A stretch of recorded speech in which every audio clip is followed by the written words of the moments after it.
প্রশ্ন যে এই বর্তমান প্রজন্মের এত অশিক্ষিত বামেদের কিভাবে বোঝানো যায়, আদৌ কি বোঝানো যায়, যারা নিজেদের দল জানে না, নিজেদের ব্যাকগ্রাউন্ড ইতিহাস জানে না, নিজেদের নেতারা একসময় কি বলে গেছেন শ্যামাপ্রসাদ মুখোপাধ্যায় সম্পর্কে তাও জানে না, তাদেরকে আদৌ বোঝানো সম্ভব হয়? যারা জেগে ঘুমোয় তাদেরকে আর জাগানো যায়? খুব সংক্ষেপে রাকেশ।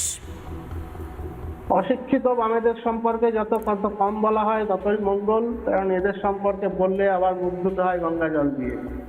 এরা আজকে বলছে যে শ্যামাপ্রসাদ মুখার্জি কেবলমাত্র একটি ভোট দিয়ে পশ্চিমবঙ্গ তৈরি করেছিলেন। এরা জানে না যে সেই সময় ৩রা মার্চ ১৯৪৭ সালে ৭৪ জন আইনসভার নির্বাচিত সদস্যের একটি স্বাক্ষর সম্বলিত চিঠি কংগ্রেসের পক্ষ থেকে দেওয়া হয়েছিল দিল্লিতে, যে যুক্তবঙ্গ তৈরি করা হোক।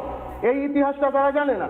তারা এটা জানে না যে তারপরে ২রা মে ১৯৪৭ আমাদের শ্যামাপ্রসাদ মুখোপাধ্যায় মাউন্ট ব্যাটেনকে চিঠি লিখছেন, এবং সেই চিঠির মধ্যে তিনি বাংলার আয়তন থেকে শুরু করে, জনগণ থেকে শুরু করে, জনবিন্যাস থেকে শুরু করে, বিগত 10 বছরের সাম্প্রদায়িক কুশাসন, বিশৃঙ্খল শাসন ব্যবস্থা থেকে শুরু করে সমস্ত কিছু ডেটা সহকারে দিয়ে লিখছেন। 4টি যুক্তি কারণ দেখাচ্ছেন যে কি কারণে বাংলা ভাগ আবশ্যক, এবং তিনি এই কথা বলছেন যে আমরা চাই না ভারত ভাগ হোক, কিন্তু তা সত্ত্বেও তিনি বলছেন যে ভারত ভাগ যদি হয় তাহলে বাংলা ভাগ তো দরকারি।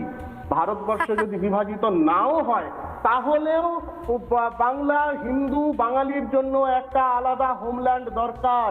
এবং শ্যামাপ্রসাদ মুখার্জি সেই ব্যক্তি যার নেতৃত্বে এই বামেরা মেজর জেনারেল অনিল চন্দ্র চ্যাটার্জির নাম জানে না, কারণ তিনি ছিলেন যখন নেতাজি ভারতবর্ষকে স্বাধীন, মানে মণিপুরের একটা অংশকে স্বাধীন করলেন, সেখানকার তিনি প্রথম গভর্নর জেনারেল ছিলেন। মেজর জেনারেল অনিল চন্দ্র চ্যাটার্জি এগুলো জানি না যেগুলো কিভাবে বোঝানো যায়, কারণ এগুলো সবই তারা জানে কিন্তু আসলে বলতে চায় না। যাদের সবই হয়ে গেছে মিথ্যে বলে এবং ইতিহাসকে বিকৃত করা, তাদেরকে আর কত বোঝানো যাবে? এখন মূর্তি নিয়েও সমস্যা। শো শেষ করে জানিয়ে রাখি, এত সমস্যা হলেও কিচ্ছু করার নেই। পশ্চিমবঙ্গ দিবসে বিশাল ঘোষণা করে দিয়েছেন মুখ্যমন্ত্রী শুভেন্দু অধিকারী। শ্যামাপ্রসাদ মুখার্জির স্মরণে জিরাটে মিউজিয়াম হচ্ছে, ভারত কেশরীকে সম্মান জানাতে বিরাট মূর্তি তৈরি হচ্ছে, শ্যামাপ্রসাদ মুখার্জির নামে লাইব্রেরিও ঘোষণা করা হয়েছে। কলকাতাতেই শ্যামাপ্রসাদের মূর্তি হবে ঘোষণা করলেন আজকে শুভেন্দু অধিকারী। শ্যামাপ্রসাদের মূর্তি হবে ঘোষণা করলেন শুভেন্দু অধিকারী। আজ এখান থেকে শেষ করছি, ঘোষণা থেকে সঙ্গে থাকুন। নানা ধরনের কন্টেন্ট দেখার জন্য লাইক করুন, শেয়ার করুন আমাদের ফেসবুক পেজ, সাবস্ক্রাইব করুন আমাদের ইউটিউব চ্যানেল। পাশাপাশি অন্যান্য ব্রেকিং নিউজের জন্য অবশ্যই চোখ রাখুন রিপাবলিক বাংলায়।